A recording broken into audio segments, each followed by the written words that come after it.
এটা আমরা সবাই জানি। এটা সৃষ্টি যখন হয়েছিল সেই সৃষ্টি তত্ত্বটা জানি তো বাবা সবাই।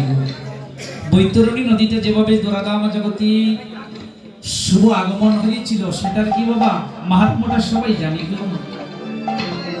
যে নদীটা পার হয়ে সেপারে যাব আমরা, কিন্তু সবাই বড় নদী পারের দক্ষিণ পারেই বসে আছি। বৈতরণী নদীর দক্ষিণ পারে আমরা সবাই বসে আছি। ওটা পার হয়ে আমরা সবাই উত্তরে যাব। কথাটা লক্ষ্য করেন আবার বলছি, এই মায়াময় সংসারে আমরা যত ভক্তগণ এসেছি আমরা সবাই বৈতরণী নদীর দক্ষিণ পার্শ্বে আছি। এটা বলবো ওই নদীটা পার হয়ে আমরা সবাই উত্তর পারে যাব। বৈতরণী নদীটা সৃষ্টি হয়েছিল সেই সত্যযুগ হতে যখন ত্রেতাযুগ হয়েছিল। ত্রেতাযুগ বিরাজমান অবস্থায় বৈতরণী নদী সৃষ্টি হয়েছিল। সত্যযুগে একজন শ্রেষ্ঠ মুনি ছিলেন আর একজন শ্রেষ্ঠ শিষ্য ছিলেন। মুনি ছিলেন বিশ্বাবসু মুনি আর শিষ্য ছিলেন কর্ণ মুনি। বিশ্বাবসু মুনির মন্দিরে প্রতিদিন রজনী হলেই চলে যেতেন কর্ণ মুনি গুরুদেবের সেবা শুশ্রূষা করার জন্য।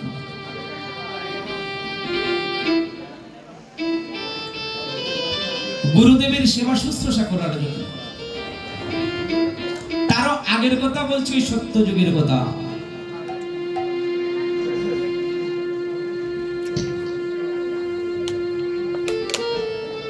চন্দ্রকান্ত মনু, চন্দ্রকান্ত মনু মা ভালো করে অঙ্কন করতে পারতেন। চন্দ্রকান্ত মনুর মা বালক চিত্র অঙ্কন করতে পারতেন। হঠাৎ একদিন নয়নের দৃষ্টি হলো। কথাগুলো লক্ষ্য করেন, আমরা গান অনেক সময় শ্রবণ করেছি। চন্দ্রকান্ত মনুর হঠাৎ দুটি নয়নের দৃষ্টি হলো। জননী মা ভগবানের একটা না অতি সুন্দর করে চিত্র অঙ্কন করেছেন, চিত্রপট অঙ্কন করেছেন। এটা দেখে মাকে বললেন, মা বড় সুন্দর করে তুমি ওই পটকানা অঙ্কন করেছে, ওনার নাম কি? উত্তরে চন্দ্রকান্ত মনুর মা বললেন, বাবা এই চিত্র অঙ্কন কেন হচ্ছে ভগবান শ্রীকৃষ্ণের। দাপর যুগ কিন্তু তখন আসে না। মা কিন্তু ভগবান শ্রীকৃষ্ণের ছবি নির্মাণ করেছে। মার এত সুন্দর চিত্র পট নির্মাণ দেখে চন্দ্রকান্ত মনু বললেন, মা বড় সুন্দর করে ওনার মস্তকে তুমি একখানা চূড়া নির্মাণ করে দিয়েছো। চূড়ার মধ্যে একখানা ময়ূরের পুচ্ছ দেখা যাচ্ছে। বড় সুন্দর করে তুমি গোলাতে একখানা গজমতির হারও নির্মাণ করে দিয়েছো, সেটাই ভালো মানাচ্ছে। অতি সুন্দর করে তুমি ভাজু হাতে বন্ধন করে দিয়েছো, সেটাও ভালো মানাচ্ছে। অতি সুন্দর করে কোমরে একখানা শিকল বন্ধন করে দিয়েছো, সেটাই ভালো মানাচ্ছে। কিন্তু মা পায়ে যদি দুখানা মালা দিতে গো, তাতে তো শোভাটা আরো ভালো হতো। দেখেন কেমন প্রশ্ন। উত্তরে চন্দ্রকান্ত মনুর মা বলিলেন, বাবা মস্তকে যে চূড়া দেখা যাচ্ছে, ওই মস্তকে চূড়ার মধ্যে হলে সূর্য দেবতা। উনি দীর্ঘ 12,000 বছর আরাধনা করে ভগবানের মস্তকের চূড়া হয়েছে। হাতে যে বংশীটা দেখেছো, ওই বংশী দিয়ে সরস্বতী দেবী 20,000 বছর আরাধনা করে ধ্যান করে ভগবানের অদরামৃত সুধা পান করার জন্য উনি বংশীর প্রথম রন্ধ্রে বসে আছে।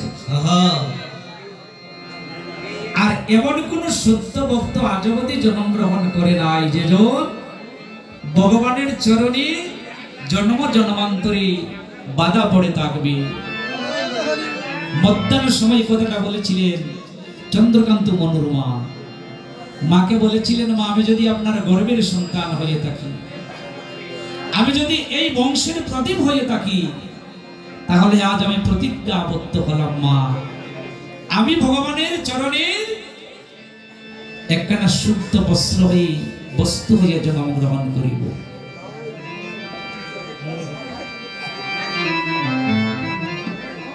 তুমি হবে কি? সেটা আমি ভগবানের নিকটেই চেয়ে নিব। চন্দ্রকান্ত মনু ওই দিন রজনীতেই চলে গেলেন ক্ষীরদ সাগরের তীরে। একাধারে 40,000 বৎসর প্রার্থনা করলেন। 40,000 বৎসর যেদিন প্রার্থনার সময় হয়েছে, চন্দ্রকান্ত মনু একদম নাসিকা পর্যন্ত বাল্মীক মৃত্তিকায় ডেকে দিয়েছে। আমাদের গ্রামের ভাষায় যাকে উলির মাটি বলি, সত্য নাম হলো বাল্মীক মৃত্তিকা। বাল্মীক মৃত্তিকা নাসিকা পর্যন্ত ডেকে নিয়েছে। ভগবান হরির প্রাণ প্রিয় শ্রী লক্ষ্মী বললেন, প্রভু একটা শিশুপুত্র, সেই শিশু কাল হতে দীর্ঘ 40,000 বৎসর প্রার্থনা করেছে, আপনাকে পাবে বলে আপনার কি মনে কোনো মায়া দয়া কিছুই নেই? হরিবল হরিবল। ভগবান হরি সেই দিন চলে আসলেন চন্দ্রকান্ত মনুর নিকটে। মনু তুমি কি চাও, তুমি সেটা বলো। বলে, প্রভু আমি দুটি বর চাই। একটি বর হলো আপনার নিকটে আমার প্রার্থনা, আপনার নিকটে আমার প্রার্থনা। বৌসা গ্রামের পীযুষ রায় কীর্তন শুনে 500 টাকা উপহার দিয়েছে। হৃদয় কৃষ্ণ প্রেমানন্দে জয় রাধে। আশীর্বাদ করি দাদার জন্য কৃষ্ণ ভক্তির হৃদয়টা আরো বেশি বেড়ে যায়। হৃদয় কৃষ্ণ প্রেমানন্দে। আমি দুটি বর চাই। আমার প্রথম বরটা হলো এই সত্যযুগেই যেন আমি একজন ভালো গুরুর চরণ আশ্রয় দিতে পারি।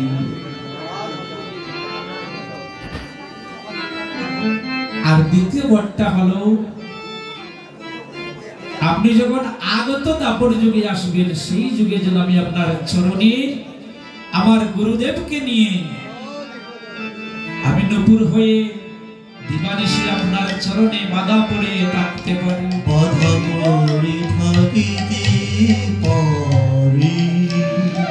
লক্ষ্য করে দেখবেন বাবারা, একজন শুদ্ধ কৃষ্ণ ভক্ত মার পায়ে কখনো নূপুর দেখা যায় না। দেখবেন, শুদ্ধ যদি কৃষ্ণ ভক্ত মা হন, সেই মা কখনো নূপুর পরেন না। আর আমার মতো এক দুজন মার পায়ে নূপুর দেখা যায়। যারা সেটা জানে না তারা নূপুর পরে, কিন্তু যারা জানে এই দুখানা নূপুরে সেই সত্যযুগের শ্রেষ্ঠ দুজন মুনি, একজন বিশ্বাবসু আর একজন কর্ণ, এই নূপুরেই বাধা আছে। তারা কখনো নূপুর পরে না। কারণ কি? ওই মুনিগণকে কিভাবে আমার চরণে রাখবো?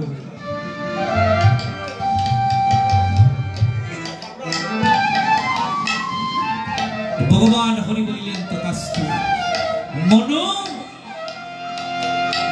তুমি যে পিতার ঔরস্তকে জন্ম গ্রহণ করেছ, সেই পিতাই তোমার গুরুদেব হবে। আমি বলে দিলাম, উনারই নাম হবে জগতের মধ্যে একজন শ্রেষ্ঠ মুনি, নাম হবে বিশ্বাবসু মুনি। হৃদয় কৃষ্ণ আর তুমি হবে সেই গুরুদেবের সুযোগ্য শিষ্য, যার নাম হবে কর্ণ মুনি। দুজনই আমার গুরু এবং শিষ্য হয়ে জন্ম গ্রহণ করবে। প্রতিদিন গুরুদেবের চরণ সেবা করার জন্য শিষ্য চলে যান গুরুর মন্দিরে। সমস্ত রজনী দেখেন বাবা,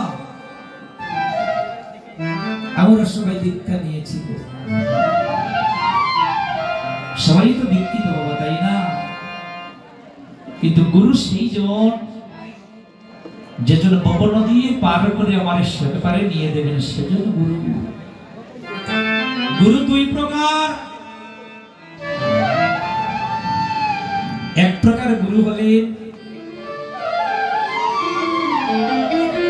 শুক্রাচার্যের মতো, যারা শুধু প্রতিদিন শিষ্যকে বলে আমাকে এটা দাও, সেটা দাও, এই করো, সেই করো। আর সদ্গুরু যারা, তারা কখনো শিষ্যের নিকটে কিছুই চায় না। তারা শুধু চায় পিতার যেমন একনিষ্ঠ কামনা বাসনা হলো পুত্রটার জন্য ভগবান চরণে মতিটা হয়ে যায়, সদ্গুরুর কামনা বাসনা হলো আমার শিষ্যটার যেন ভগবান চরণে মতিটা হয়ে যায়। বল হরি বল।